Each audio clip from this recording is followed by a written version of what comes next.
What's up? Welcome to Movie Schmovie. This is episode number 460. My name is Steve, I'm one of the co-hosts of the show, and as always, I'm joined by Ron. Just become reliever Troy and finish what starter Troy started. I love it. I love it. But that's not Troy. That's John. No, that's John. I'm That's reliever John. John. Always I'm starter John. John. Actually, this is starter This John. is starter John. We'll tag reliever John in later in the pod. You'll find out when that guy needs to come in. It'll be obvious. My energy will start going way down. Yeah. Good to see you guys. Glad we could get this going. Technical difficulties aside, we're making it work. Yes. And, happy to see you both. Likewise, I'm glad to hear it, guys. Thank you. Well, I thought it seemed like there was an and or there was. Oh, no. Yeah, I was wondering if something was anybody else coming. was going to respond, but No, it's fine. I'm happy. You know, It's I'll one say direction. this. I'll say this. I'm happy to see you both. Yeah. Thank you. Yeah, for sure. Ronald, anything you'd like to say? Good to see you guys. Okay. Love it. That works. Thank you, man. Yeah. Good to see you. Yeah. crazy. Sorry, crazy day, man. No internet on my job 2 days in the week. Like no internet. So it's I've been having to explain what no internet means. Which is welcome. crazy. Which is Yo. crazy. Like it's Welcome to that world, right? yeah, it's like no internet at all. It's like I can't check email. No. I can't check any of the science research. No. No, I that's can't. internet. Yeah, that's the internet. So you get down to like, tell me a word, and I'll just respond. Internet, no internet. Like, climb a tree, no internet. Yeah. There's one yeah. outside the window. Right. Can I edit a PDF? Sure. That's on the network? No. It's like, oh, that was tricky. That was a tricky one. Yeah, two-parter there. Yeah.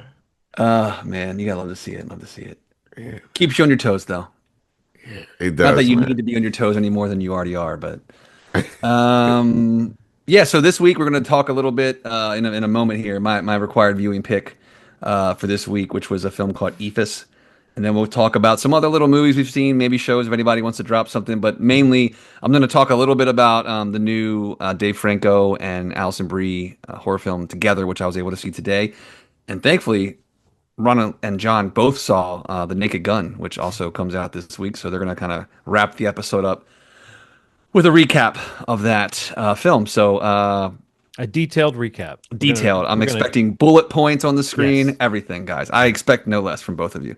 So yeah, required viewing. My pick this week was a smaller film, a little hangout movie, baseball hangout film called Eephus, which I saw a bunch of people talking about. Like, again, I mentioned last week that, this time of year, you see a lot of people online, even some of the trades kind of go through a mid-year list, which in hindsight, we probably should have done that, or maybe we could still do that in a week or so. But this was one that came up on a couple that just kind of caught my eye, mainly because of the baseball element. And I like a good hangout movie every once in a while. So I put it on our radar for required viewing, and I can't wait to hear what Ronald and John thought of Eephus. Ronald, let's start with you. I don't know what it was. It felt like very I use the word slice of life when I'm Yeah. thinking about indie stuff. Like this I don't think you can get any more slice of life than this. It felt like we were following these guys around for a couple hours, like for real. Like you know how people kind of say, "Oh, you follow these people around." Like it really was. But there's something kind of cool about the dynamic that they had, this league that they were in, and the stakes, and not wanting to go across two towns to play for another league. Like it had this cool small town feel to it that I honestly have always wanted. Like I'll go to like Frederick, and I'm like, I wish I lived here. Yeah, I know You know, like I'll go there, like, oh, I love the way that this feels. You mean like small town life, sort of? Yeah, Where there's still stuff. There's like, yeah, you'll be driving through a spot and there'll be a nice little Main Street area. yeah. And you'll be like, oh, look, a bookstore, a men's goods store, and then and then you're like, I could live here, like you have this little thought in your head of like, oh, we come to town twice a week, load up on fresh groceries. No, it and you may romanticize it, and but it is there is something about it, the kind of Yeah. community experience. That it's not to say that you don't get that outside of small towns, but it's like that's at least the way you visualize those places is that you would, if you were there, you would be connected to the place and you'd know everybody. And yeah, Ronald, you're right. The whole premise of the stakes being that like this ball, like it's a field where Mm.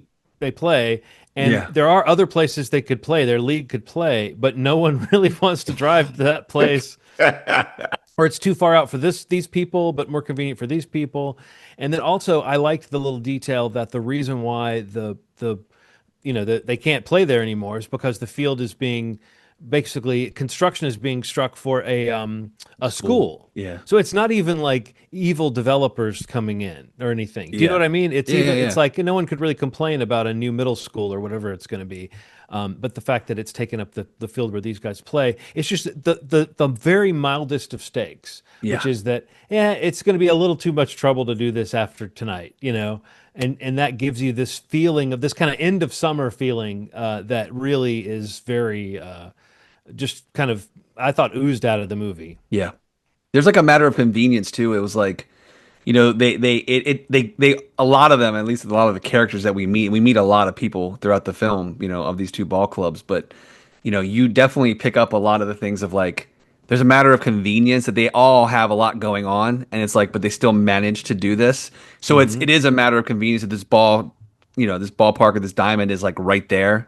So Yeah. the not going over two towns, it's like Yeah. it's not even just like protective of your town and of your ballpark.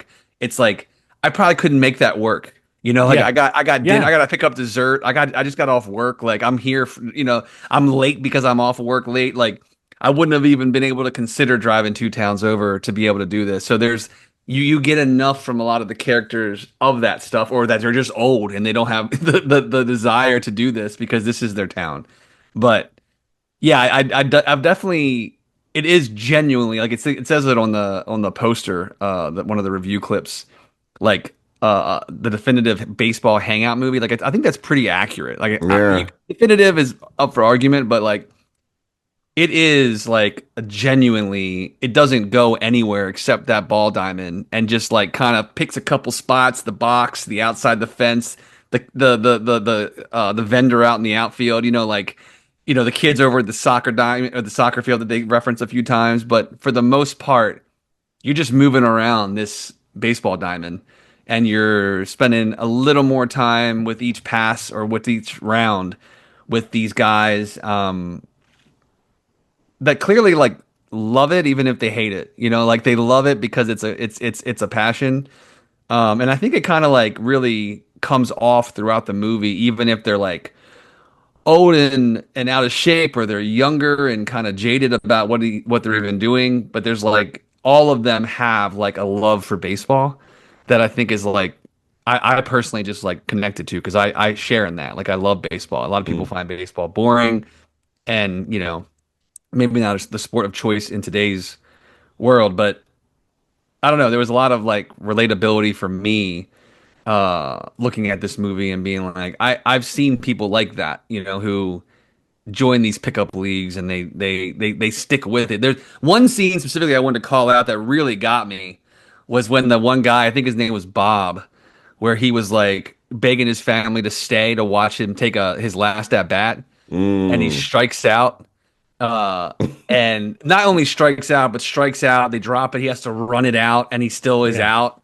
Like it's humiliating. And he's like, he sits down on the bench and he's like talking to the pseudo coach, of the team, like how embarrassing it was that because he's older, and he's like, that's probably the last time I'll ever be at bat. And my kids just saw that, and that's what it was like, and his Yeah. friend, his teammates kind of like, well, they're young. And he's like, well, they're 10 and 12. And he's like, well, they'll find it funny. And he's like Yeah. framing all this stuff. And the last thing he says is like, well, it wasn't funny to me. And I was like, Yeah. damn, that's kind of heartbreaking, because I would probably relate to that. Like I would want a good show of like my last possible time playing baseball in front of my kids to not be that.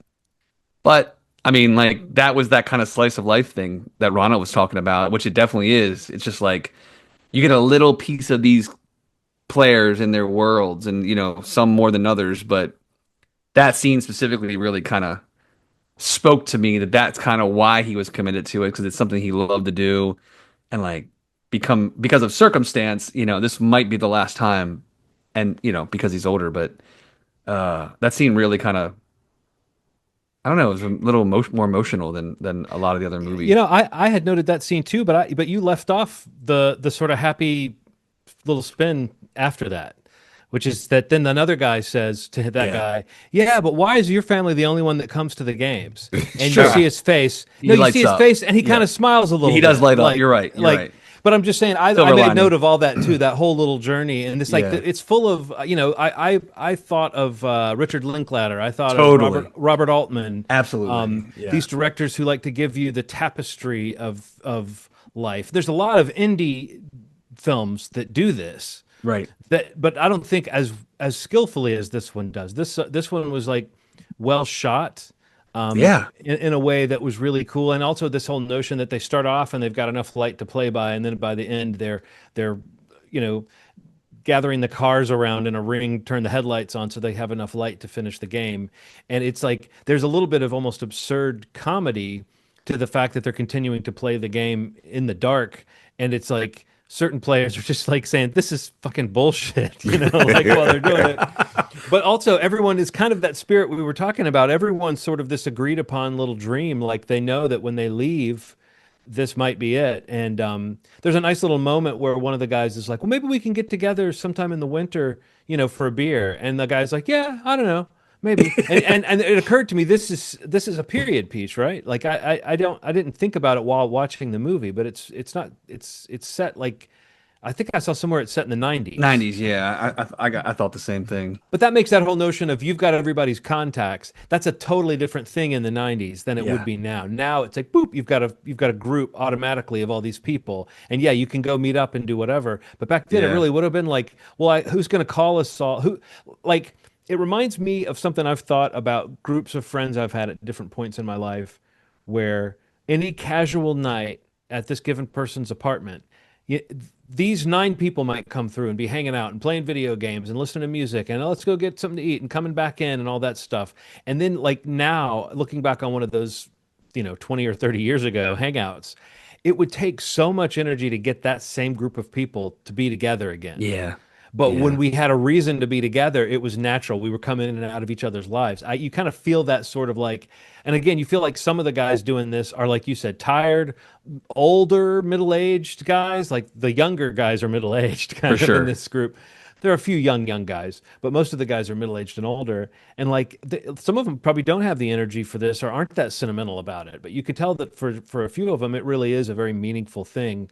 And everybody's just got that weird kind of last day of vacation, almost like nervousness about what are we supposed to do? We can't stop playing this game. Even the umpires leave and they make the decision to bring up what's his name, Franny. Was that the character? Franny, yeah. Who's like sort of the bookend guy. Like he's the guy, when you finally see, oh, he's leaving at the end, and you remember, oh, he arrived at the beginning. There's this real wraparound bookend quality to that aspect of it. But in a more sensationalist movie, he would have died, or there would have been a fist fight, or somebody's marriage would have fallen apart. Yeah. I mean, the most dramatic thing that happens is that one guy just gets fed up and leaves. While they're playing. Just you just see his car driving away, and it's after the setup of him saying, "My son thought I was going to be home an hour ago." Yeah. And it's like, but it's funny and slice of life, and I mean, you got to get in the mood for this. You've called it a hangout movie. I do think that. Oh, by the way, I forgot I had a background image for it. Oh, come on. There we go.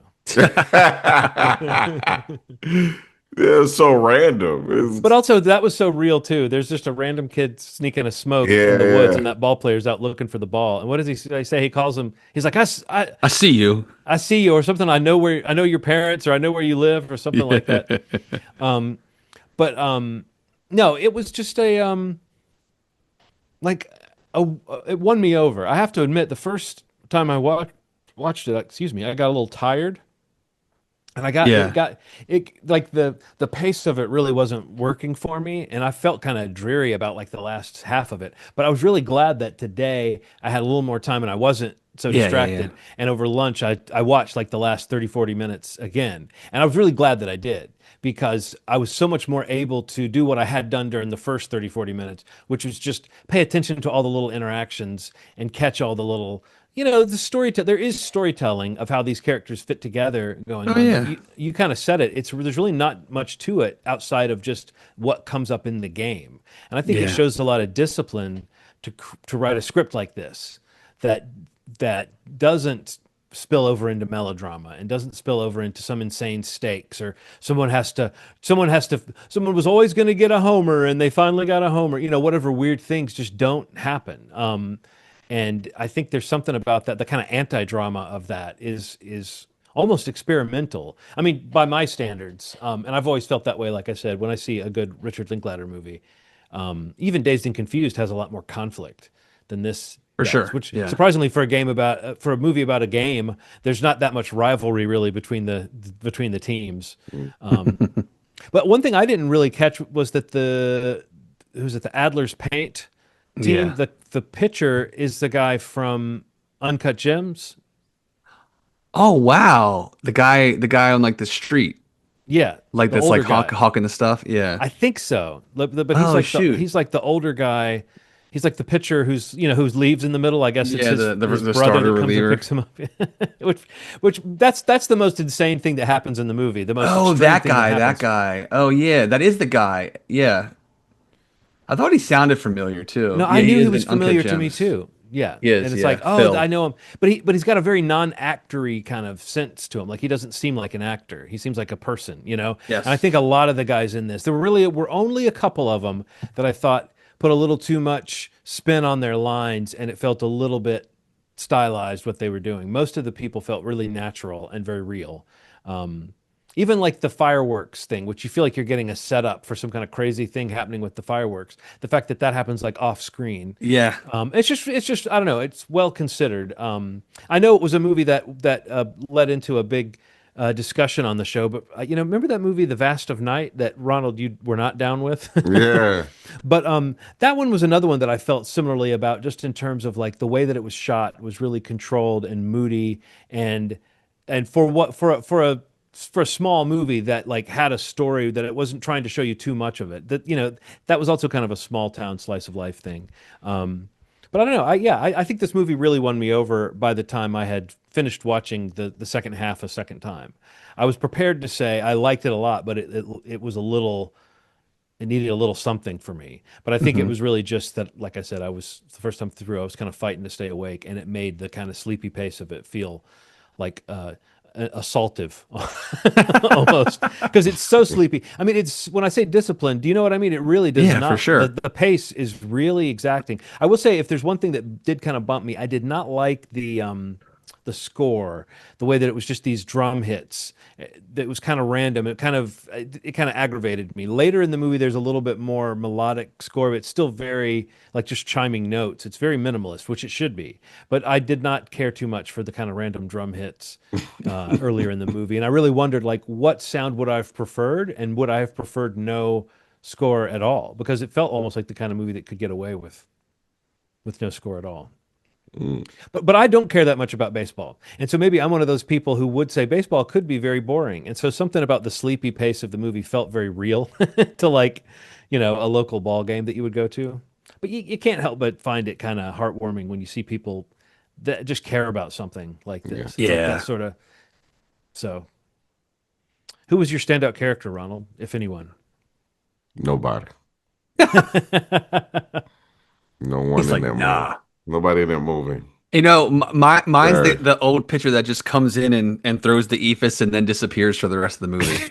The guy That's that that's Bill the Spaceman Lee. He's like a real oh like eccentric. He's like a real guy. His oh okay, character's I name didn't know was that. Lee. I love in the movie. It's just like where'd he go? It's like he's like "Yeah, I got 3 outs for you, got coach. I got 3 outs for you, and then he just pieces out. No, I looked in the credits and I was like, oh my God, that's Bill the Spaceman Lee, who I've heard stories about. He was, pretty like there's a lot of kind of legends Wow, about him, so to speak. But he I think his character's name is just Lee. Lee. Yeah, that's right. Oh, cool. I didn't know that. That was like he's got some story behind him. The one character who kind of stood out to me was Troy, the pitcher who couldn't stop falling down and seemed drunk or like he was about to have a heart attack for basically the whole movie. Yeah, like what's he doing with his arms? You say he was waddling like a penguin? Is that Oh, the that's a guy? different guy. That's a different guy that they said was waddling like Oh, that. okay, man. Yeah, this movie.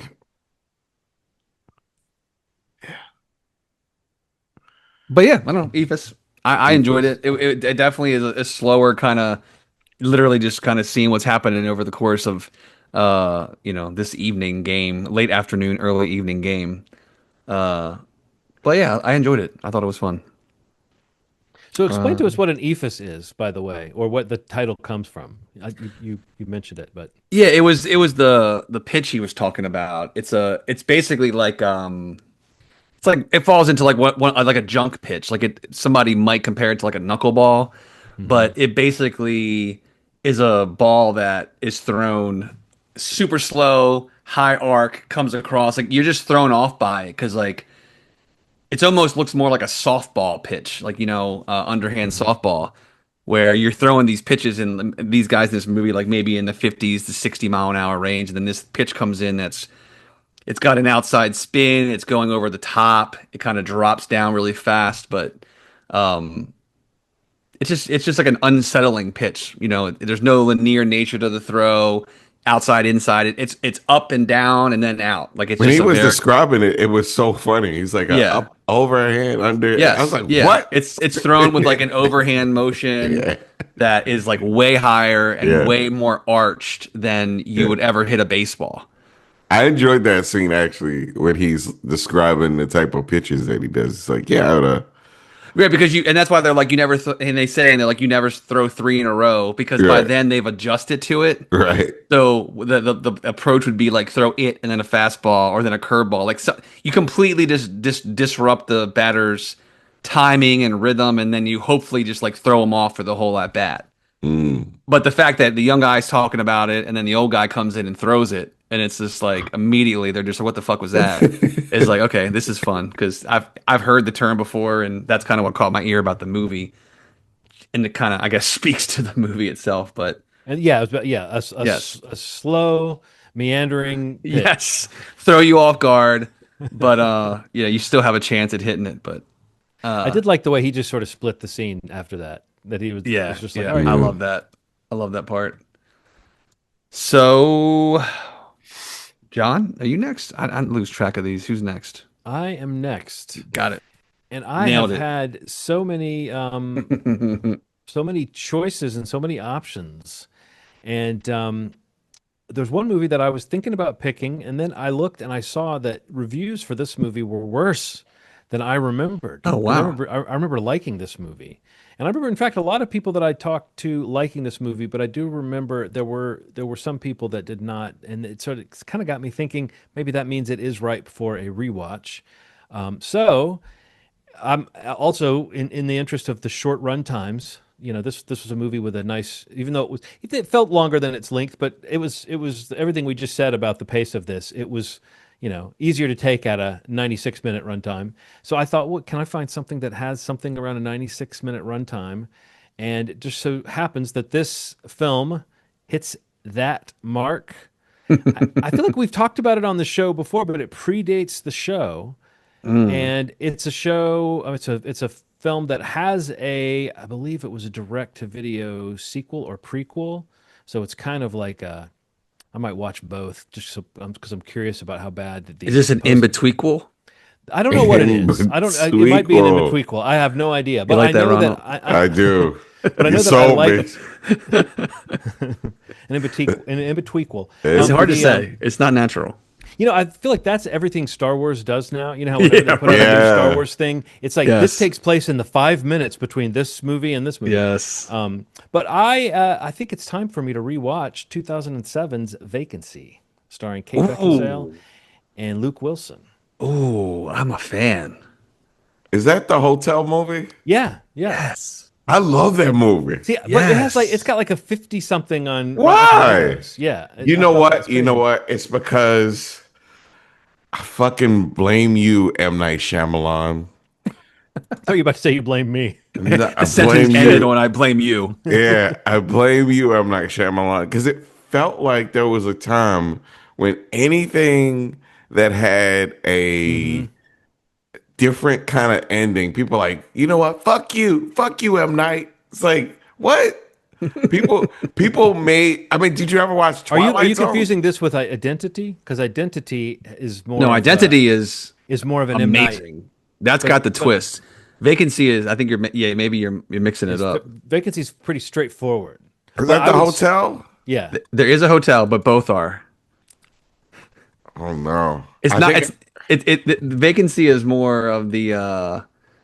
They book a night at the hotel. Their car breaks down, and they basically get stalked by these mass killers. Where Identity is like all these strangers Mm, end up at this I think hotel. I am. Yeah, I think I am confusing this. yeah. Identity is incredible. I I think love I'm. Identity. I don't think I've seen Vacancy. Okay, even Yes, better. yeah, I haven't seen it. I remember the commercials, I like but it. I do like yeah, it. okay. I just remember it being like an efficient, sturdy, like kind of what you said, Steve. A It is. simple, very much like what it would seem to be. But what I remember especially about it was that the people in it behaved somewhat like regular people. Like they seem to realize that they're in a fucked up situation quickly, and they Yeah. react it like in a sensible Accordingly. way. Yes. If at Yes. least that's my recollection. You're I right. wonder, I That wonder that how is. much it would seem that way now because we've had such a wave of horror since then. You know what I mean? And some Yeah. of it very naturalistic. I wonder if this one will feel very 2007 because I did notice that Nimrod Antal is the director and Yeah. he's got that kind of music video sort of style. I don't remember this Totally. movie necessarily having that feel to it, but maybe it does. A little bit. Yeah. So Also, anyway, Ethan Embry's in it, my boy. So I remember him. He's in it. I love Ethan Embry. so Identity is one of those movies that I have mixed feelings about because I'm not big on it's all in somebody's mind, you know? Oh, you Spoiler just alert. gave away the whole Spoiler goddamn alert. movie, Shit, you need to John. cut that shit, John. Yeah, I'm beeping the shit out of You just that. went and did it. Damn. Well, I guess I could say but I mean, when it's not real, when I was just watching something Yeah, that's not real, I'm not big on that. So you remember that was a weird one. I like that. I like that twist. I like the commitment to it. But I yeah, it liked the was. movie and the cast a lot, but when it turned out to all be, you know, an illusion. Yeah, But that's not our pick. you know, Your pick is Vacancy. Vacancy, and I think I called that movie Vacancy because it plays with that sign in the Yeah. movie. Yeah, Yeah, there's a it's like sign. a. Yeah. So what's that? That's just standard rental online. I see Prime Video 359. Yeah, I mean, I think it's out there. yeah, I don't know that it's on a streamer, but Yeah. Oh, you're gonna have to fucking go out your way to watch a movie these days. Get off your high horse, you pieces of shit, and go just watch the movie. It's like, yeah, I can't, is it on Netflix? yeah, that's your Fucking- thing, Ronald. It's like, is it on Netflix? I remember you always say that.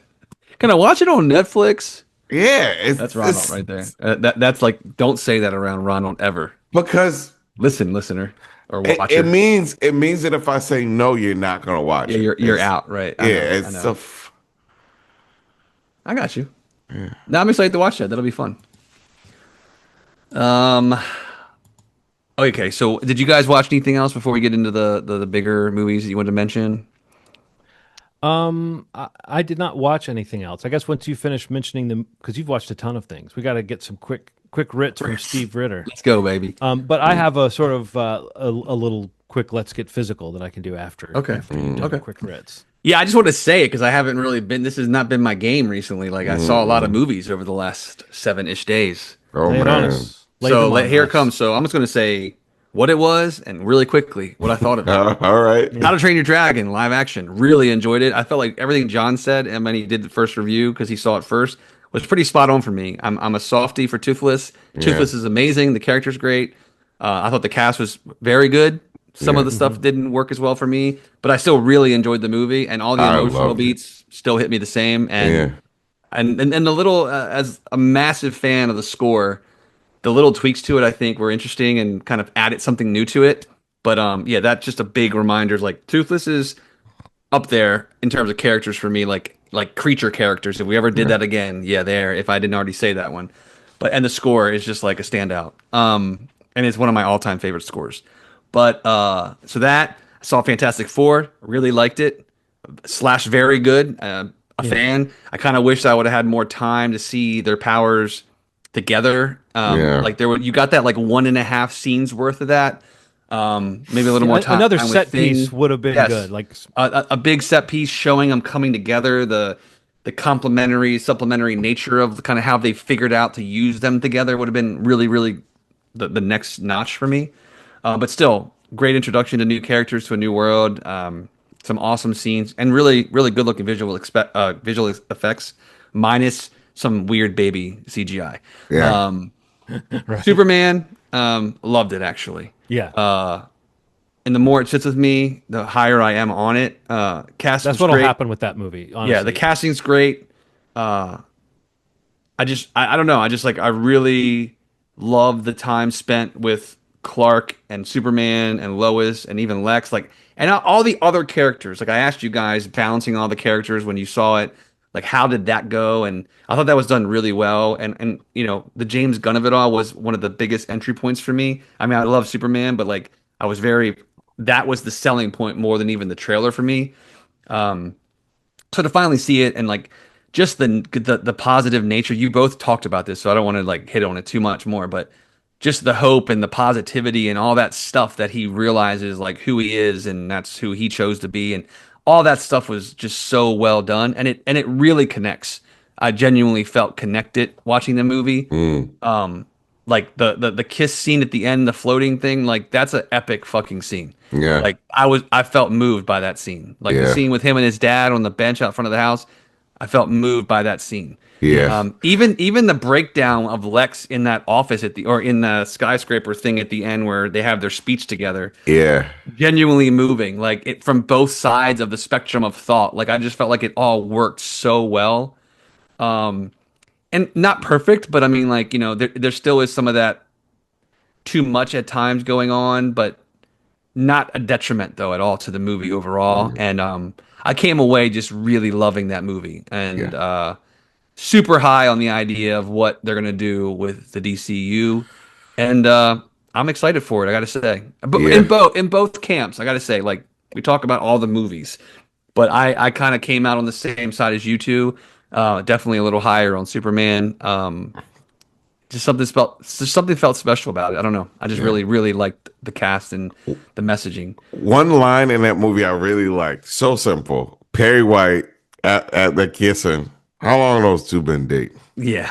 Well, I think 3 months. Yeah. Yeah. Well, did you notice them dating for 3 months? Because Clark said that earlier. We've been dating for 3 months. Yeah. But that fits in with the scroll, 300 years, the 30 years, Yeah. the 3 years, the 3 minutes. So it's like, I love that. It's just like, and they asked him why that. And he said, it was a nice round number. Like it was a nice way to tie it all together. But I like that was like the take. And honestly, it's great, interesting the way Fantastic Four, it's 4 years.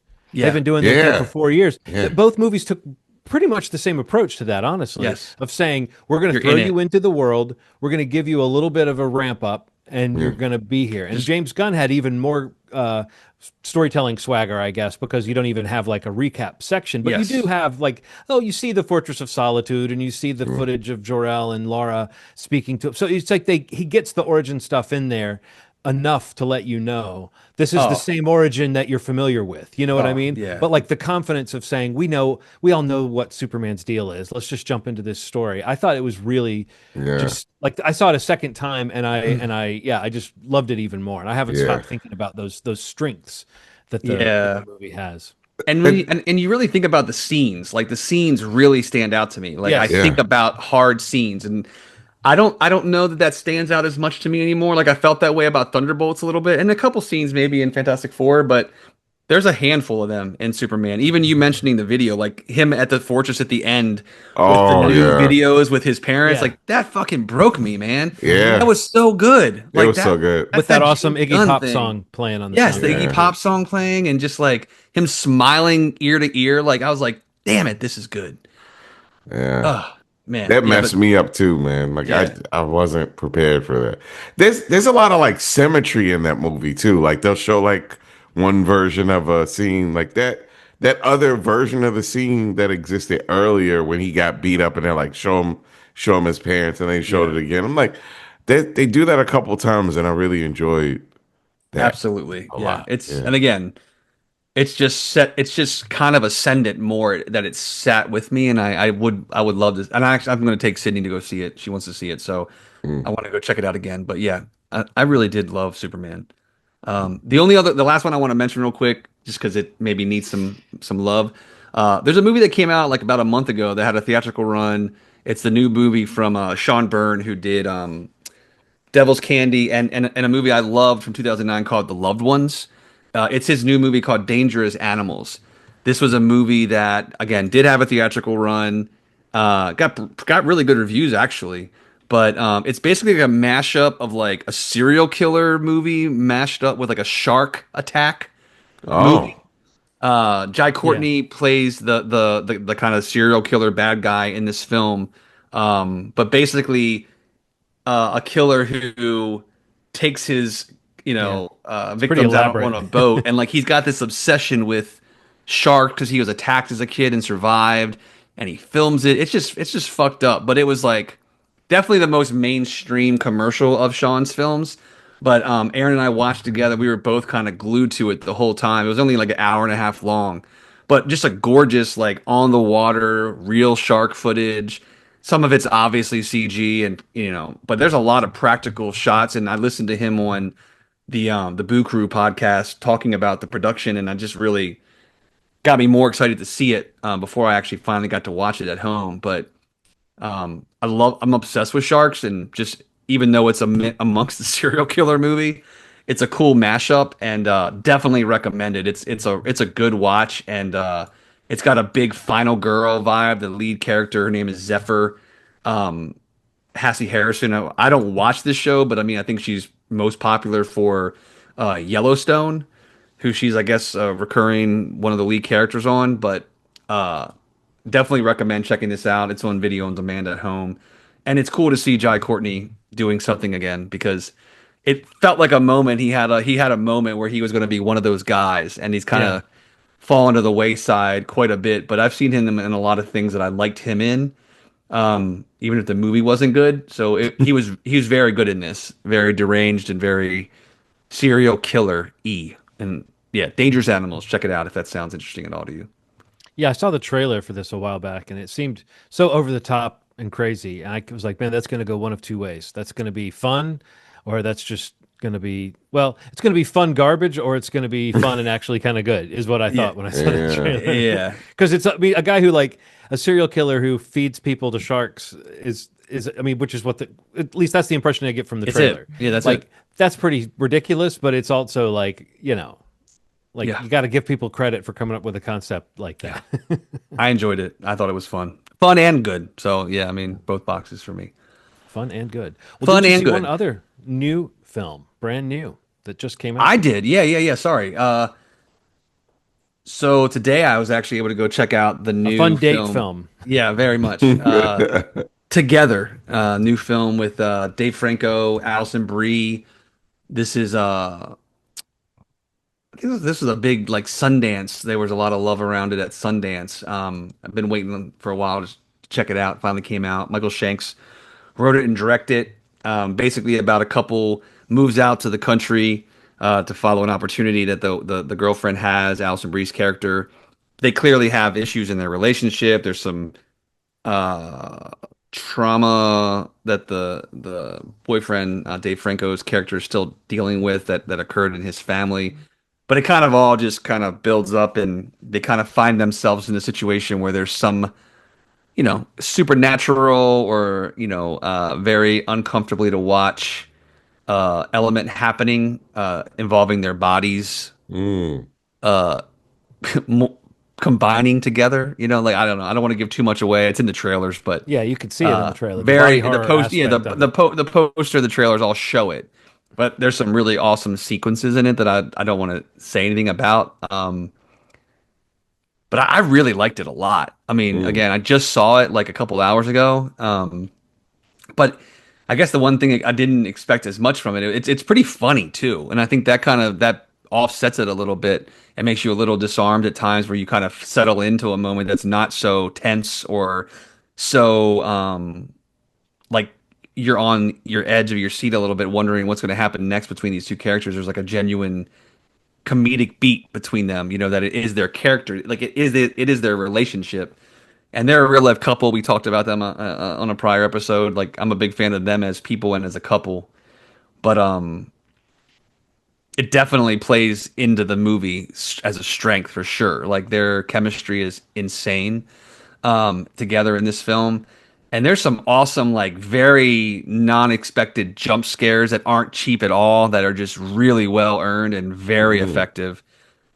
And yeah, where the movie goes in the third act is like some people may see it coming. We kind of pieced it together, but uh, handled very well. And yeah, man, the body horror element doesn't go too crazy, but there are some visuals that are, man, that's that's messed up, man.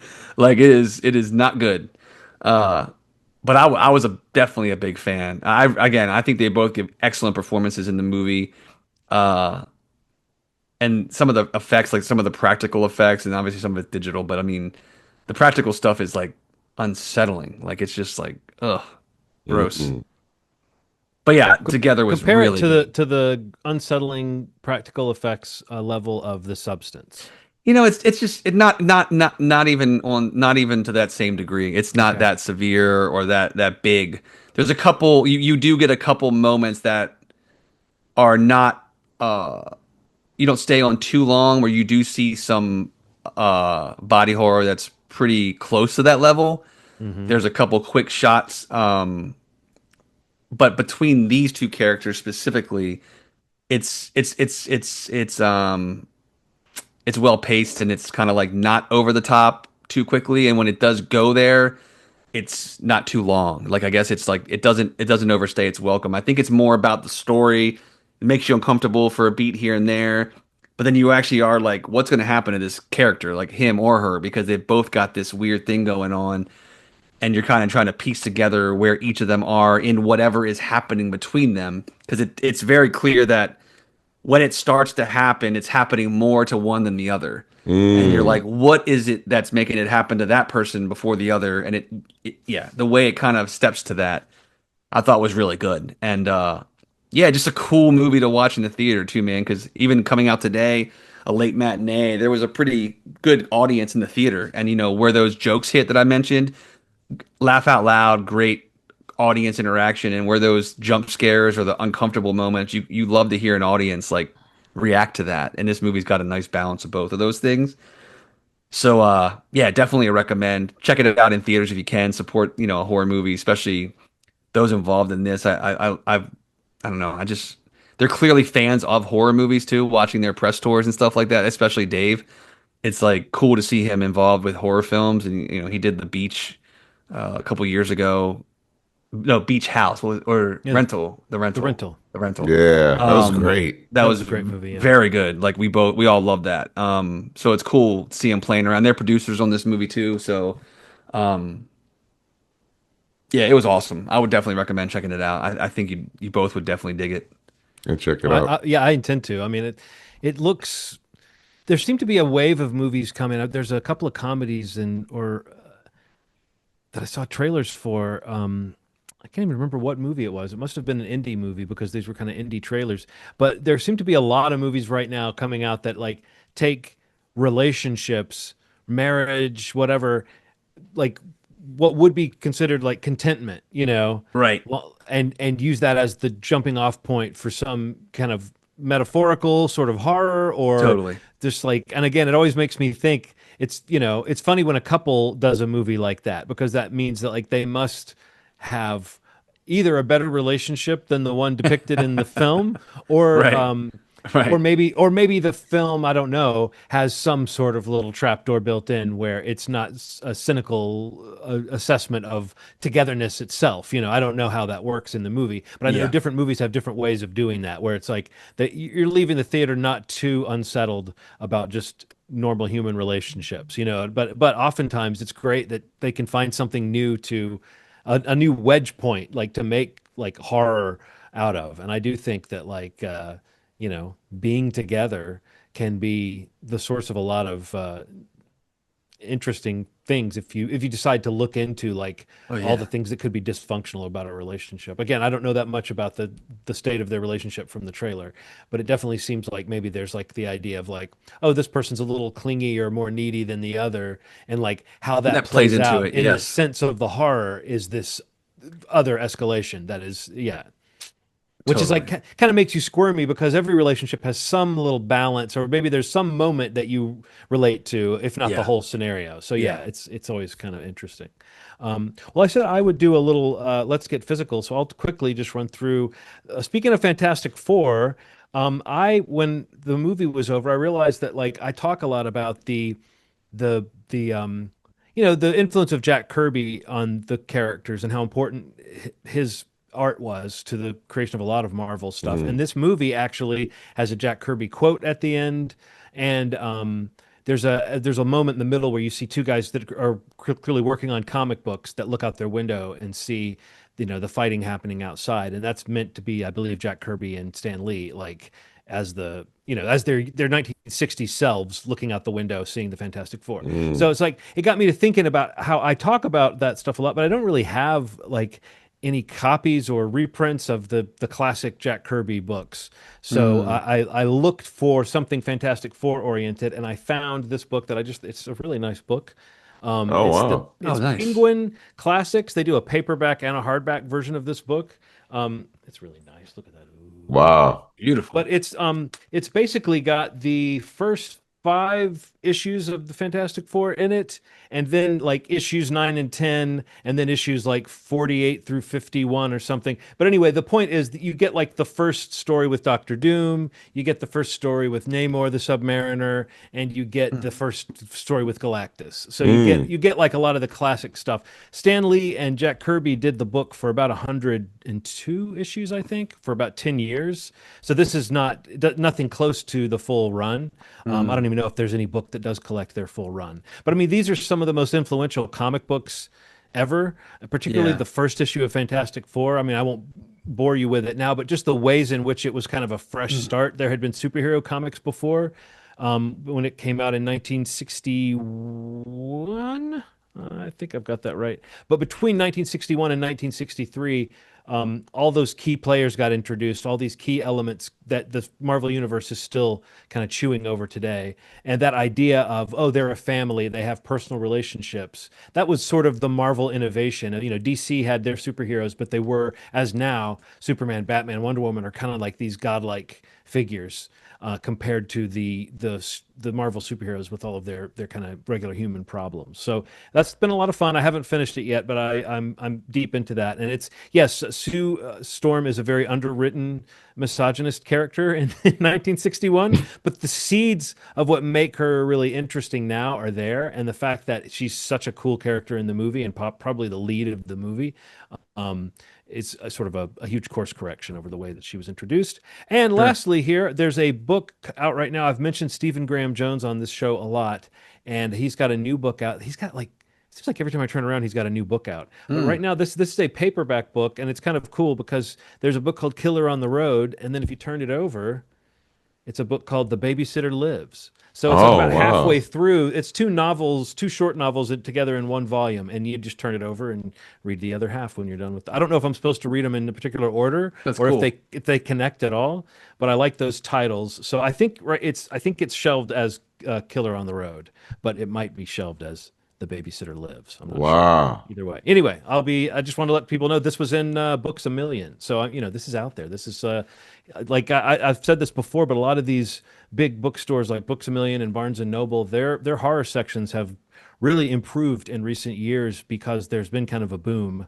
Mm. in not just in movies, but in terms of horror literature. So I would say if you've been at all curious to try him out, this might be a good way to do it because these are two like roughly 200-page novels, so they're not too demanding, That's awesome. and they're probably really pulpy and fun. I don't know anything about them. The fact that the back is a cover means there's no blurb to read. I was like, I don't know anything about these stories because there's no paragraph on the back. So that was me getting physical. John got physical, physical. Cool. So the feature or the big one today that the majority of the pod saw. You guys can talk to us a little bit about the new Naked Gun reboot, remake, Reboot. I would. Reboot. Well, what do we call it when it's in universe? Yeah, it's Because in the he's universe. he's Frank Drebin Jr. So technically, it's just a sequel. Yeah, it is a yeah, sequel. or a Yeah. requel, A a requel. requel We talked about this with with Scream. back back when I think Force Awakens came out is when we first Uh, started talking about requels because it was like a at that point we were thinking of it as like it's a reboot of the franchise or restart of the franchise. But now I think we know that that's called a legacy sequel. When they do that yeah. style, this is kind of a legacy sequel, wouldn't you say, Ronald? Like in that sense, Yeah, it's yeah, like for it doesn't sure. like there's no storyline to pick up, but it does put itself in the universe of the Naked Gun. And if there were anything worth picking up, I guess it would. The only thing it picks up, there's one moment where we cut to a cameo that's not even a cameo; it's just a quick shot of somebody from Yeah. those movies. But that's the only other indication, of that universe in this world. But the bigger question is like, how does this? Well, actually, there's two big questions about this. One is we'll get to in a second, which is how is the spoof film, this type of film, faring in 2025? But the other thing is the big mystery of this film is how did Ronald and I go to the same screening and not see each other?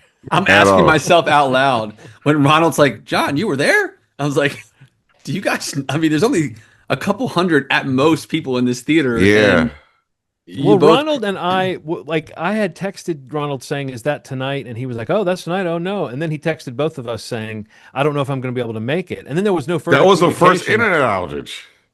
Well, but it's funny that we did normally I would have touched base with you to say, "Hey, are you going to be Oh, coming or not?" right. But the fact that you didn't say, "Oh, I'm coming after all," and or anything, and then when I came in to look for my seat, I didn't see you or you didn't see me.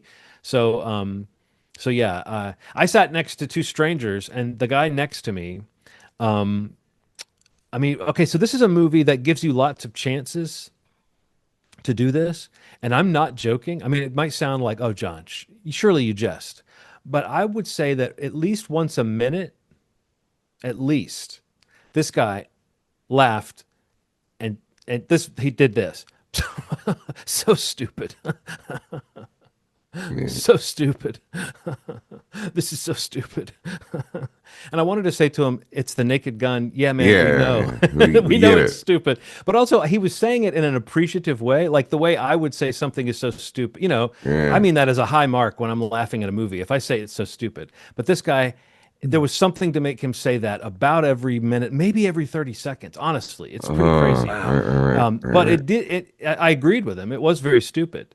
But yeah, I wished not to be sitting next to someone who was doing It that was because it literally kept taking me out of the movie. But I laughed a lot at this movie, and I would say I'm surprised I didn't hear your laughter elsewhere in the theater because you said you thought you got some laughs out of it too, Ronald. I feel like we should have heard each other laughing. Yeah, it's strange. I was in the first row of the media row. Yeah, it's crazy that we didn't see each other. But to be fair though, I was eating like I got like a full on meal from the movies, which wasn't so I was pretty distracted. I You got had your face down. yeah, I got some wings and what the Damn. young people call a glizzy. I hate that term for a hot dog, but yeah, I had like a whole meal. This movie was, yeah, man, like sitcom. I only really expect that level of like jokes in a sitcom. Like it's like tight every couple seconds. You're expected to hear a joke or see something, or visual gag or something. Or like a It's Simpsons episode or something really yeah, fast yeah. moving like It's that. Yeah. it's nonstop. But yeah, I laughed a lot, man.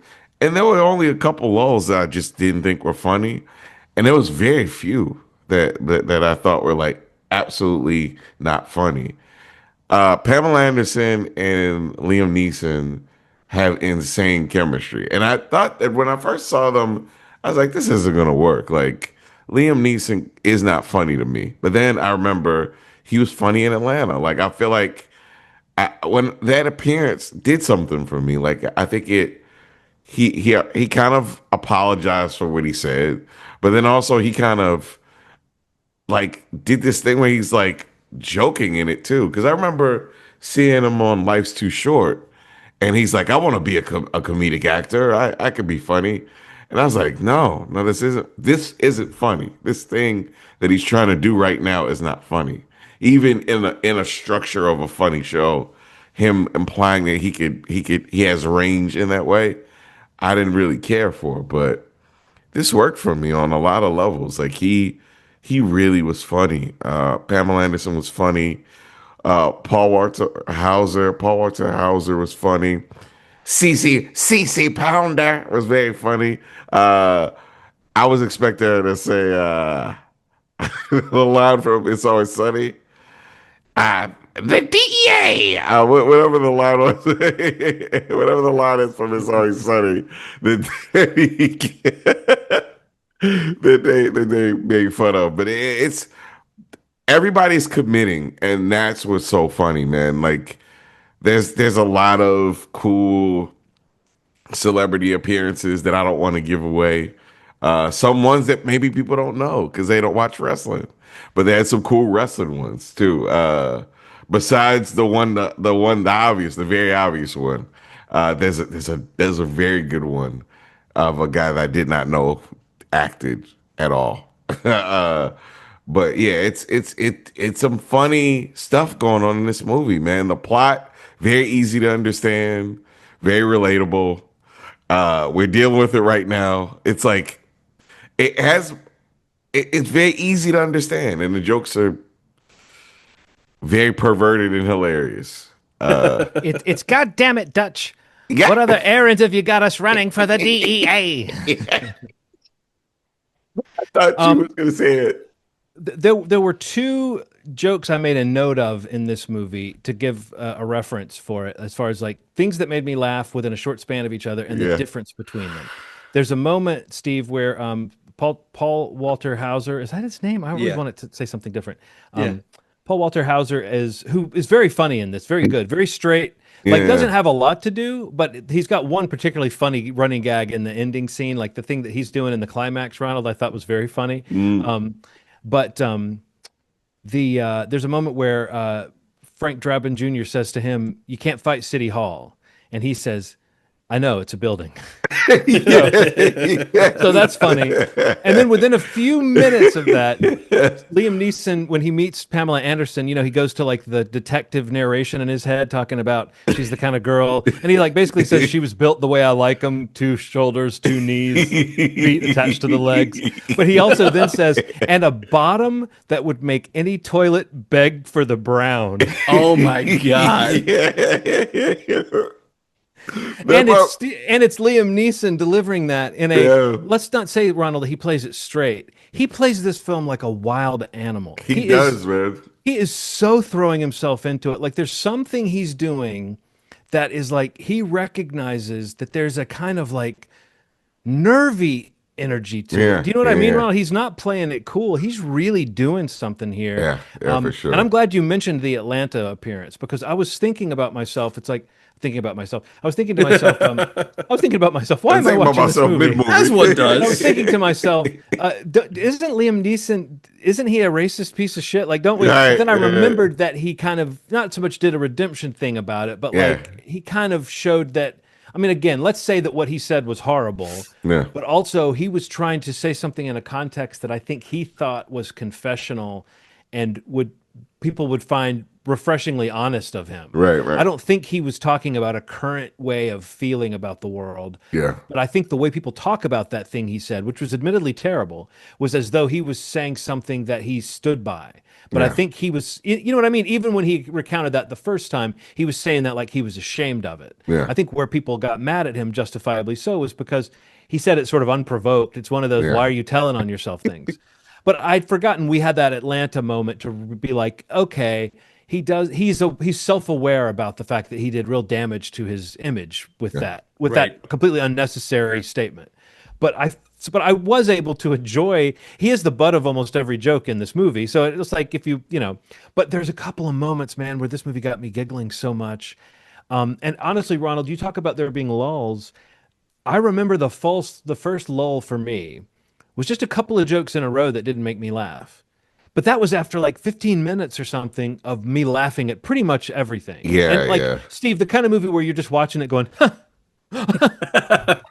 or if you were the guy next to me, that's so stupid. That's so stupid. But like then it got to a few in a row that didn't work for me, and I was like, oh, did this movie just run out of steam? Yeah, yeah. And then like the next scene, I was laughing again. And so the next time there was a lull or a few jokes in a row that didn't work for me, I was like, I'm not worried. This Yeah. movie, it's like the Lonely Island imprint is on this. It's got that that Akiva Schaffer, like, you know, that's his name, right? Yeah. Yeah, yeah, yeah. And then Jorma Taccone, I think, came up as a consultant on it. It's got that savvy sense of like pop cultural satire. It is in the style of the old movies, but it feels a little modern. Like the one thing I would say is there weren't as many visual gags. Like Yeah, there weren't yeah. as many like for instance, there's a moment where they're in a jazz club. And we spend some time looking at the jazz band on stage. And I was thinking, oh, if this was one of the early Naked Gun movies, one of those guys would be playing a cat or something. You know, there'd be some Yeah. kind of weird visual gag. But then later in the scene, there's something that happens that makes you realize, oh, I see why that band was played straight. Yeah. It's because what happens later in the scene is only funny if the band was playing it completely straight. And what happens later in the scene was hilarious to me. But anyway, so I think there's just a lot of things where you trust the comedy instincts of the people behind this movie, and they train you to. The first few moments, it's similar to Superman in that like the scene that you've seen in the trailers is over. It's like the first moment is the scene you're most familiar with, and the same with this. Like the opening scene is the scene in the bank that you've seen in all the trailers. Yeah, yeah, yeah. And so you really don't know what the story is, what the gags are going to be, who even the main characters that are going to emerge. So it's a pretty well put together satire of a certain kind of film. Yeah. It's not like the most modern in its satire, but I do think it feels updated. Don't you, Ronald, in terms of what it's poking fun Yeah, at? for It's got a sure. whole new generation of cop cliches to poke fun at. Like, Yeah, for instance, yeah. cops always drinking coffee. This movie has so much fun with the Yes. coffee. But it's insane. And Liam Neeson, like, I kind of hope they do another one. Like, that's Yeah. what I realized. Like, the morning after I saw this, I was like, I kind of hope every couple of years we get one of these, and I hope it's the same team, and you know, they make sure they keep it as sharp as this. But it Yeah. really is just rare to laugh like this. And I think I told you guys in text, I think the last movie that made me laugh this way, this much, was Weird, the Weird Al movie with Daniel Radcliffe. Yeah. And I don't remember. Maybe I'm wrong. Maybe there's something in between that made me laugh as much in this way. But I don't know that there's that many comedies that play this that have this much fun being stupid, but you know, effort. They have to have the right amount of effort put into them. And I think for a spoof of a genre, you've got to have enough effort and budget in it so that it looks like you're trying to do the thing. Yeah. But you can't pull it off. You can't just make a straight, slick cop movie with jokes in it. It has to be a little bit like the joke version of the thing. And I feel like this movie found, I don't know how much this movie cost, but it seems like it found that little middle ground of like, okay, this is like spoof production values where it gets where it needs to be, but it doesn't feel like they spent too much money making this feel slick or anything. It definitely feels, it's got comedy rhythms rather than like, you know, it's not whatever the phrase I'm looking for. It's not like a full-on satire of everything about cop movie style. It's still like a lot of like two shots of people that are just saying silly lines back and forth. But yeah, it worked. It did feel modern to me. The thing with this one seems to be like escalation. So like I recently watched a couple of the Naked Guns, and they seem to be like the gag is the gag. This seems to be like we take a gag and we beat it over the head until it gets a little crazy. So like Beg for the Brown was funny, and then he goes on to narrate, and then his narration is beside another person's narration. Yeah. And then that narration is beside the whole team's narration. Yeah, you So see they're that all every talking cop at in the same station time. is watching He's like, Pamela "Oh, she's-" Anderson, and they all have an inner They're like, oh, monologue she's going very at the sexy. same time. She's very sexy. Oh. He's like, fellas, if you could just shut the hell up. And then they're quiet. And then he's like, back to my story. And then his narration becomes the dominant one. It's just shit like that just works. Paul Walter Hauser's character, when he was saying that stuff, says, I think he said she had the kind of boobs he wanted to put a hula hoop around and spin around or something like that. Yeah, it was ridiculous, man. Like, so funny. Yeah, but it's like juvenile in like a smart way, which I think Yeah, is what those movies always were. Um, yeah, for sure, I mean, man. I hope people dig this. I mean, I just hope for the sake of comedies in theaters, it's great to go to a theater and see. And also, Ronald, the crowd we saw it with, it had that nice effect of like there were rolling little waves of laughter at Yeah. certain points. There's one moment that got me, the moment that got me giggling so much. I won't spoil. It's I couldn't even really make it sound that funny. But I don't know if you had a particular moment where the movie broke you and then after that you were just giggly because that's what happened to me. There was a moment where I was enjoying it, I was laughing, oh that Yeah, wasn't as funny, yeah. that, and then there's a moment where it just broke me, and for the rest of the movie I was just kind of smiling. And Steve, credits rolled at 77 minutes, Oh my Yeah. It God. was done. but Wow. there's like 5 minutes of credit gags, Yeah, Yeah. you yeah, know. yeah. In Yeah. fact, the credits gag was really funny and bizarre. What was that?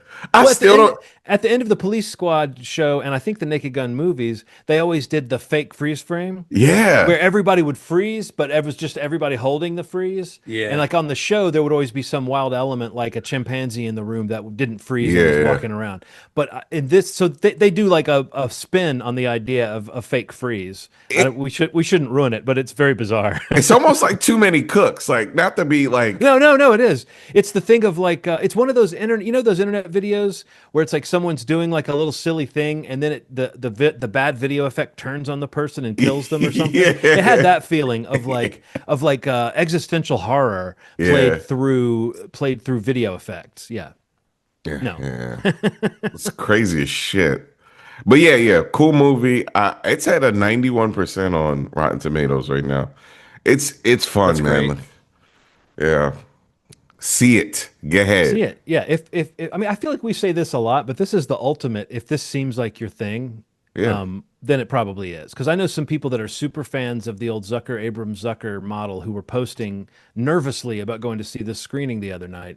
And every one of them that I saw said like they did it. Like the relief of they didn't just call this Naked Gun and put out some limp, you know, not another teen movie style, even though those movies have funny bits in them. I don't Hey mean to now. trash them. But, you Yeah. know, like there's something slightly more valuable about the name The Naked Gun than Oh if yeah, this had for just been sure. a regular cop movie spoof. Yeah. If nothing else, that great theme song. But no, yeah, it earns the name. And I do think the little thing of like Leslie Nielsen, it's the obvious trivia. He was a serious actor before he did Airplane. And after that, he was known for comedies. But before that, he wasn't a funny actor, you know? And Liam Yeah. Neeson, it's not that he's never done comedy, but, you know, like you mentioned, Life is Short. Is that what he was on, Ronald? Yeah. Yeah. Yeah. Yeah. And then I was thinking of his performance in the Lego movie as the good cop, bad cop. You know, there's little hints that Liam Neeson can do comedy. Right. This is Right. the Right. first time that he's like been like that thing we talk about on the show that we love is when somebody takes the very things that work for them as a serious actor and Mhm. makes it the ridiculous thing Yeah. about this character. I'll never doubt you again, Liam Neeson. And I think Pamela Anderson holds her own, man. Like there's some funny scenes where I just wouldn't have imagined that she'd be able to carry it the way that she does, just because it gets so goofy. Oh, She it's pulls it ridiculous. off. Yeah, she Yeah. pulls it off. I'm like, all right, okay. Her biggest moment is maybe the silliest moment in the whole movie, and it worked. I mean, it was funny to me. Yeah.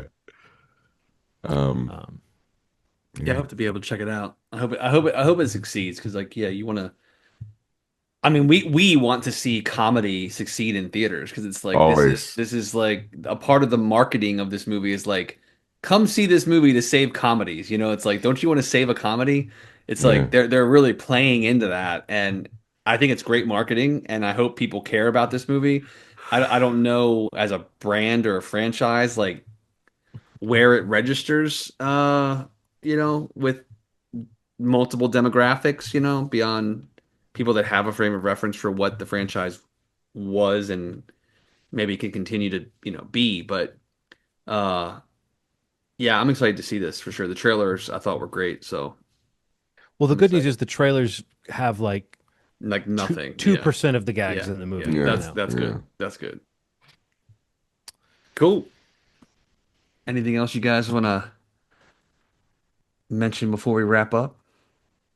Um, Congratulations to Superman for beating Man of Steel. I don't know. This felt Uh, like a big deal. Like, you know, there was some doubt. And I just think that we're at a pretty cool place where Superman is great. Fantastic Four is great. I'm really feeling good about superhero stuff, man. Like, oh, come dude, for on, sure. damn it. Well, I saw where someone said that with Fantastic Four, Marvel remembered how to make a Phase One Marvel movie. Yeah, I mean, Yeah. And I think it's kind of true. It's like because it really is totally self-contained and almost totally self-referential. yeah. There's only the tiniest of little hints of Right. anything that you might connect to the other movies. There's really not even the post-credit stuff really reaches outside of this movie, you Yeah. know. Yeah. So I thought that was an interesting observation, but I think it kind of bears out that there's like, yeah, it's cool. We always, July, we when we saw that that Superman was holding on to its release date, um, and that Fantastic Four was holding on to its release date after moving around and finally finding that spot. It seemed like they were a little too close together, but in a weird way, it Mm. made July feel like this really like a lot of anticipation in in my little geek heart. So it's nice that both of them worked, that both For universes sure. feel like they got the shot in the arm that they need. I don't know how Fantastic Four is doing across the board, but I know that it had a pretty good weekend by today's standards. And I hated to see once again the reminder that Thunderbolts had the worst performing opening weekend So of sad. of all the Marvel movies this Yeah. year. Makes no Great sense. movie, man. Great damn movie. I hope they don't learn the wrong lesson from that and disregard those characters too much, because I think Yeah, that team was really something meaningful at the end of that movie, and it'd be I a agree. bummer I think if they're they too go. far in at this point Yeah. to let go of that. There's kind of some pieces in play I think that they kind of have to stick with, and I hope they Right. do. Well, but the truth is, they do also supposedly. I don't know if you've read where Rebecca Romaine Stamos Yeah. said she's not Not sure that done. she thinks she's done with X-Men or with Oh, Avengers Doomsday, but she's not sure because they're still writing it, Ugh.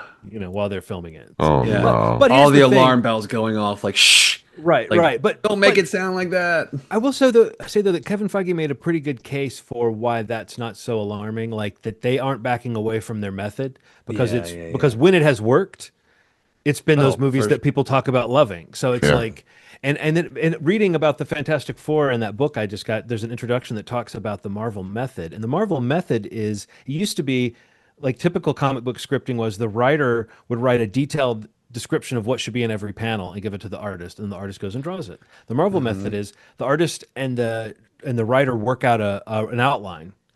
The artist goes and draws it, then the writer puts the dialogue in Mm. after that. So there is Mm. like a give and take in the process. And the writer's seeing a character that he's never seen before and has to create dialogue for. Sure. And the artist is getting his art back with dialogue that may not be what he intended. So, I mean, not to say that they're necessarily doing that on purpose, but it did make me think, oh, I wonder if that's something that Kevin Feige is fine with because it's baked into the Marvel thing from the beginning that Right. it's not just one person saying, here's the script, here's what's written. So it's a little bit of pushback on Kevin Feige's part to that James Gunn thing that's been going around of we're not going to do anything without a script, which feels like a real slap at Marvel, right? Whenever James Gunn Yes. says that. But for Yes. Kevin Feige to say, yeah, we're not going to change our method, even we're doing quality over quantity, but we're still going to keep doing the thing that's gotten us this far, which is tweaking and getting new ideas and using them up to the last minute. So I don't know. It's just interesting. Yeah.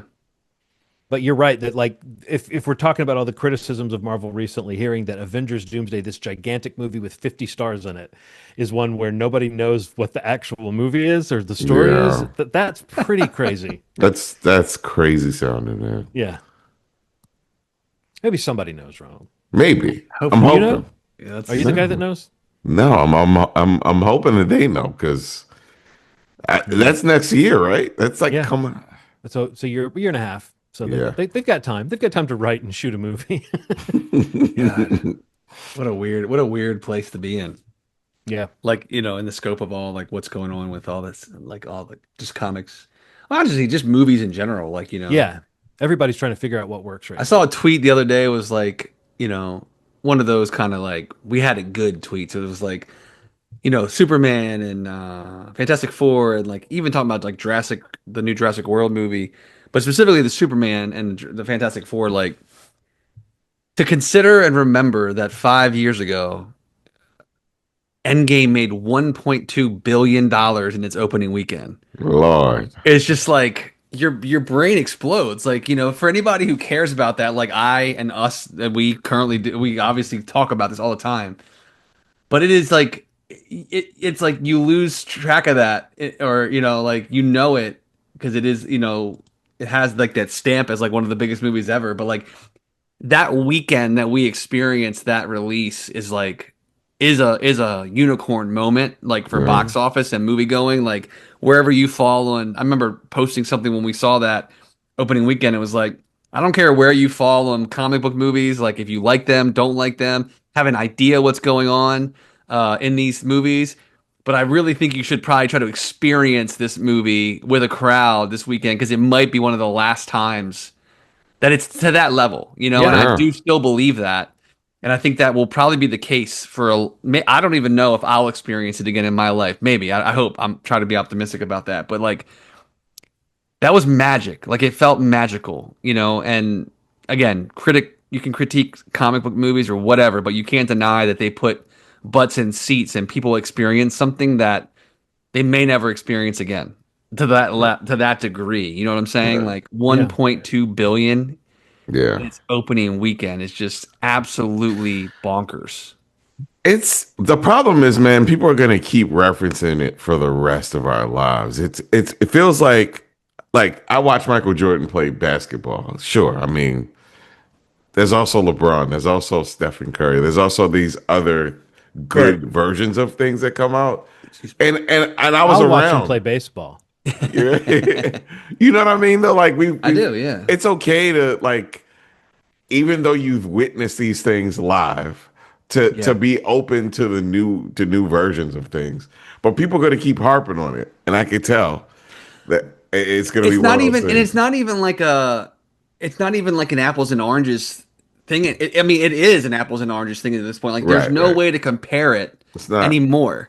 Yeah. There will still be movies that make $1 billion, like Deadpool and Wolverine did last year, Right. and maybe Spider-Man will, or maybe But Doomsday it will, doesn't feel it's like just it. You like, know what I it mean? Like doesn't. when, You're right. It doesn't. because it didn't commandeer the conversation and it didn't have the sort of weight that I don't know. There's just Yeah. like I bet if you looked at the Yeah. list of the the biggest grossing films of all time, some of them are like, oh yeah, that one, and other ones are like, oh yeah, that makes sense that it would be, Yeah. I mean, Avatar will be the one that everybody's gonna be like, "Do you remember?" I physically don't remember being in the seat watching that movie, man. I remember I do remember watching visuals, Avatar, the but I don't first one. remember people like I don't remember people coming out of the theater like, "Oh man, what the Well, fuck?" Avatar is like the antithesis of like these comic book movies where like they burn hard fast. Where Yeah. Avatar it's big, but it stays big for like a month or two. Yes. Yes. And yeah, that's why it makes 1 billion, 2 billion, whatever any of them. Like Avatar 2 still made I don't even remember. It was like $2 billion. yeah, no, it's insane. Like, seeing the trailer for Avatar, the third one attached to Fantastic Four, which was awesome to watch in IMAX, by the way. Yeah. Yeah. And I mean, wherever you fall on it, like you can see why people go to the movies for that kind of stuff. People want those Yeah. experiences.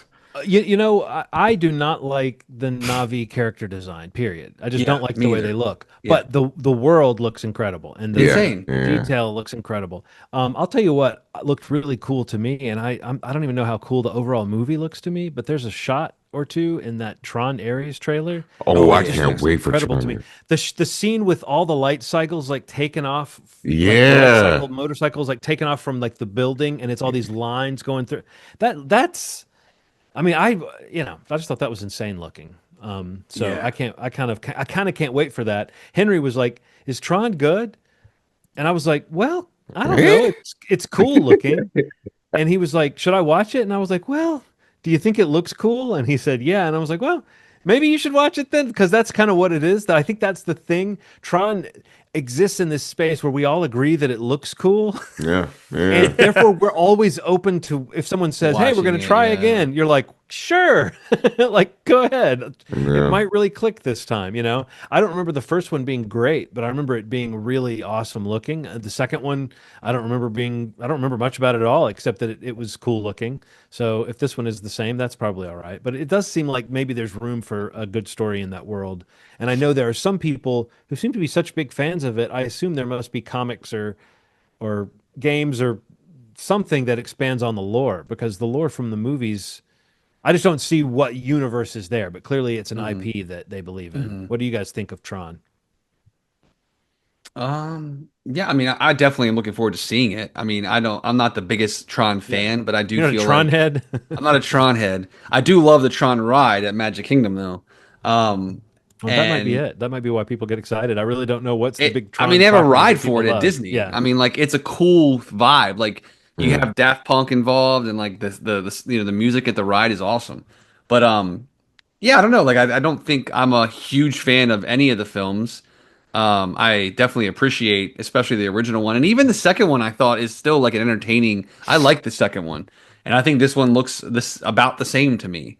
You know, like entertaining, very cool to look at. I don't know, how great the movie will be, but I definitely am excited to see it for sure. I'm ready. If you want to watch something with some lore in it, Tron Uprising from 2012 is one of those things that gives a little backstory. It's beautiful, it's fun. Cool. And I think that that was kind of the in between thing that kind of helped Legacy kind of be more palatable to people. Yeah. But Legacy seems like one of those movies that is moving up people's lists. I think when it first came It out, I does. think the idea of it was a little hard for people to understand because I think what people wanted was Daft Punk, like chopped up samples, Daft Mm, Punk. And what they got was, like a soundtrack. You got like a soundtrack and layered sounds and, like just beds of cool music with, some playing around on a keyboard. Like I think that people got something a little simpler than they thought they'd get with this version of Daft Punk for hmm Tron Legacy.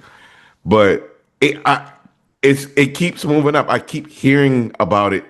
Every year I hear about it more. It's a strange sort of thing. And I think that once Yeah. there's a physical release that comes out supposedly this year for it, I think that'll help it a little more too. And once they upgraded on all the streamers, like Apple and all that stuff, a 4K version that people have kind of been wanting to see because this movie deserves for you to see it in the highest quality possible. But Tron Legacy is one of those movies, I swear. I keep hearing about it more and more and more as the years go by, and it was pretty much critically panned when it first came out. I don't remember Yeah. people speaking positively about it at all. So we shall Yeah. see. But yeah, I'm excited about Aries. Like, It looks good. give me Jared Leto, Jodie Turner. I mean, I have a deep crush on this girl. As I've seen her, Yes. she is intensely beautiful, and it's every time she's in something, she's striking enough that it doesn't matter what it's about. She's also kind of synonymous with quality too. If she's in it, I'm like, I'll pretty much like this thing because she typically is in good things Mm. too. So She was in James Bond, right? sh- she 2025. The which one? Wasn't she? don't she that's Naomi. the other Campbell? lady because I did that too when I first saw the trailer. That's the other lady. That's a younger British lady. Two British ladies. Uh, I don't think Jodie Turner Smith's in Bond, she is she? should be though, but it was the other lady. She was in the mini series about the serial killer. I think No, she wasn't in she's in Bond. the Woman King. I know you're talking about. Okay, so she was in the Woman King, but I mean, You're talking about the Woman she King was in the lady. Acolyte, Yes, um, yes, Yes. yes. and she was in Bad Bad Monkey. Bad Monkey. Monkey. She was in what's it? Queen and Slim. Yes, Yeah. and in my dreams. I Oh, forgot also about she was that. in Sex Education. She was God in Sex Education.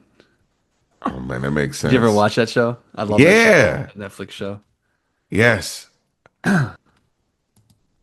Yeah, she was in a bunch of stuff, but yeah, she's Jodie Turner. Pacey. I always say she used to be married to Pacey from Oh yeah, yeah, yeah. Jonathan Jackson. yeah. Joshua Jackson. Yeah, and the agency. The agency I really liked. Did you see the agency? I started it, but I did not finish it. It is good. It is good. It is Okay. not great, but it is good. It is good. Okay. Yes. Cool. Cool. All right. Oh, you know Well, what? You know what it is? I'm yeah.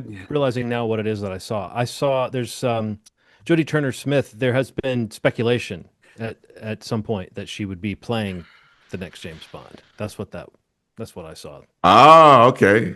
To Oh, her. really? I'm not sure when that was going around, And but again, we weren't talking about Ronald's dreams, right? no, unless unless web searches now search your dreams. Hey, man. Ronald, AI, Ronald, have you baby. You uploaded your tapped in. personality? I did. I did. Tapped in. But How yes, about you were that saying. Jodie Turner? Hey. That's the moral of this episode. Jodie Turner Smith. Yeah. We like her. We like I that. like. I like. All right, cool.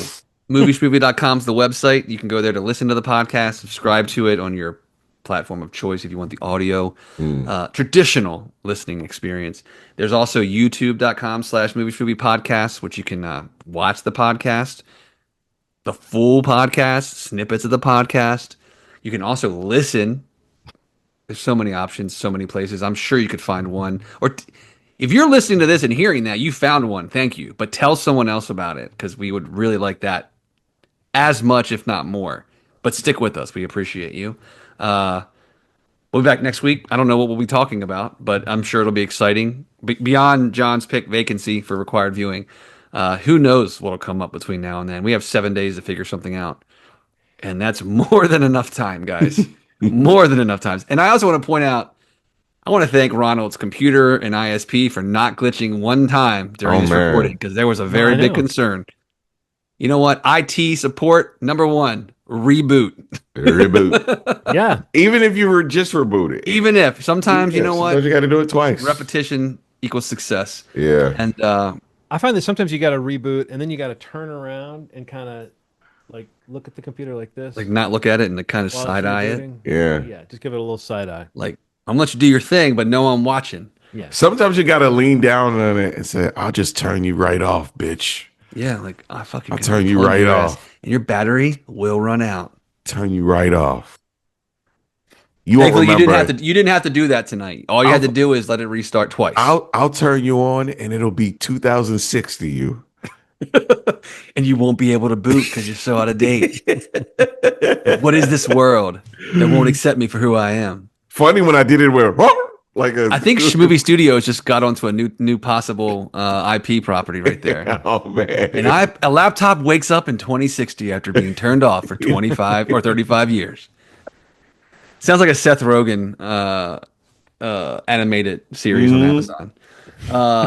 Yeah, thank you so much for listening. As always, you've made our day. Thanks. Bye.